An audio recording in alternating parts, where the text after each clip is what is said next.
Halo guys, kali ini aku akan sedikit bercerita tentang pengalaman hidupku yang terjadi kira-kira 3 tahun yang lalu.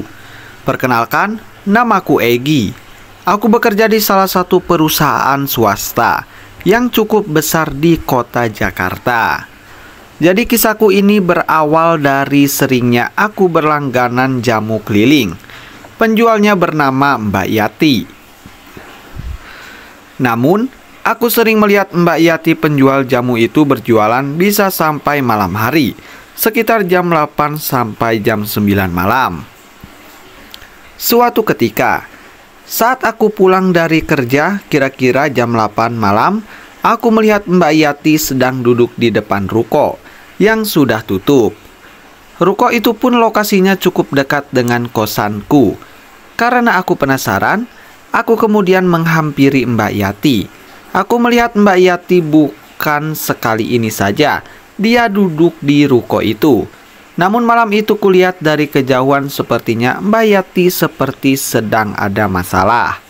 Setelah sampai di belakang, aku langsung bertanya, "Mbak Yati kok jam segini belum pulang?" tanyaku. "Ya ini mas, soalnya jamu saya belum habis, gimana saya mau pulang?" jawabnya dengan lesu. "Terus kalau saya perhatikan Mbak selalu ada di tempat ini kalau malam?" tanyaku kembali. "Ini tempat mangkal saya mas saat jualan," jawabnya. "Biasanya orang yang bawa kendaraan pada berhenti membeli jamu saya, tapi malam ini belum ada sama sekali yang beli," ucapnya kembali. "Oh alah, saya kira jualannya dari siang sampai sore aja. Ternyata kalau malam di sini jualannya," kata aku. "Terus beneran jamu Mbak belum ada yang beli sama sekali?" tanyaku lagi. "Iya mas, beneran belum ada, tapi nggak apa-apa mas. Namanya juga jualan, kadang habis kadang juga enggak. Yang penting saya tetap berusaha."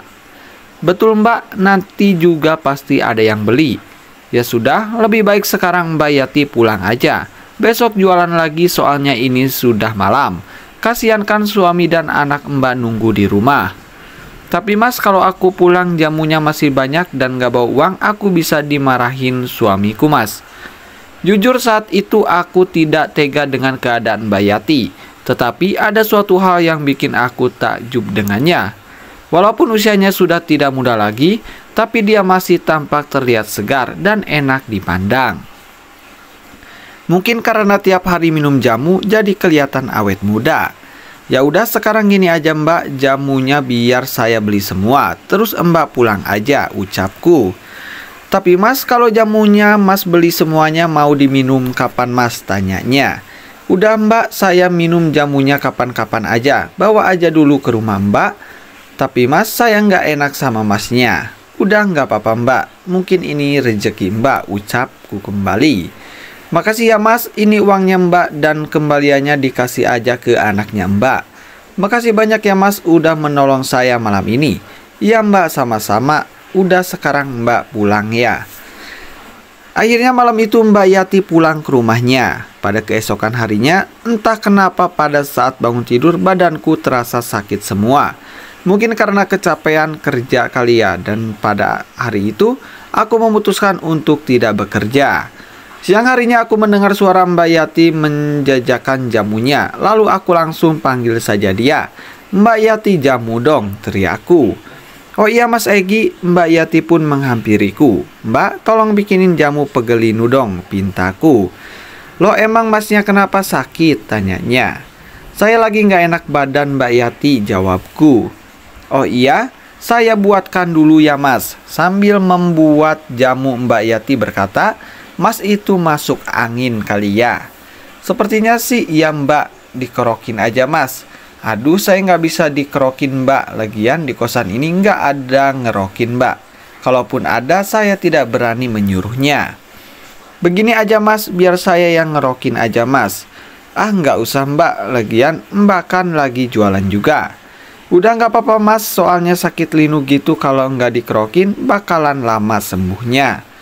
"Bener ini mbak mau kerokin saya?" "Ya mas, lagian masnya juga udah banyak bantu saya." "Ya udah deh, kalau mbaknya mau dan bersedia silahkan masuk saja mbak, sekalian jamunya bawa masuk." Selanjutnya aku pun dikerokin Mbak Yati. Sambil ngerokin, Mbak Yati mengajak ngobrol aku. Mas, aku semalam gak bisa tidur, masih ingat kebaikan Mas Egi sama saya. Saya mau tanya. Selanjutnya aku pun dikerokin Mbak Yati. Sambil ngerokin, Mbak Yati mengajak ngobrol sama aku. Mas, semalam aku gak bisa tidur, masih ingat kebaikan Mas Egi sama saya. Saya mau bertanya. Sebetulnya Mas Egi baik ke saya, ada sesuatu hal yang Mas sembunyikan dari saya ya? Tidak ada kok Mbak, saya cuma mau bantu Mbak aja. Tidak ada hal yang lain kok.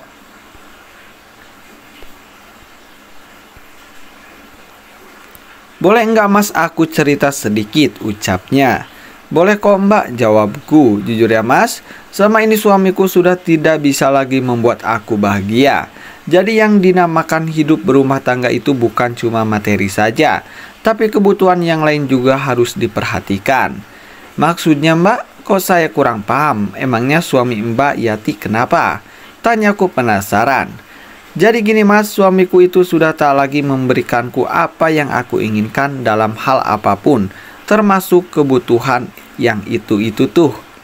Jadi selama ini Mbak Yati kurang mendapatkan kebahagiaan yang lebih dari suami Mbak.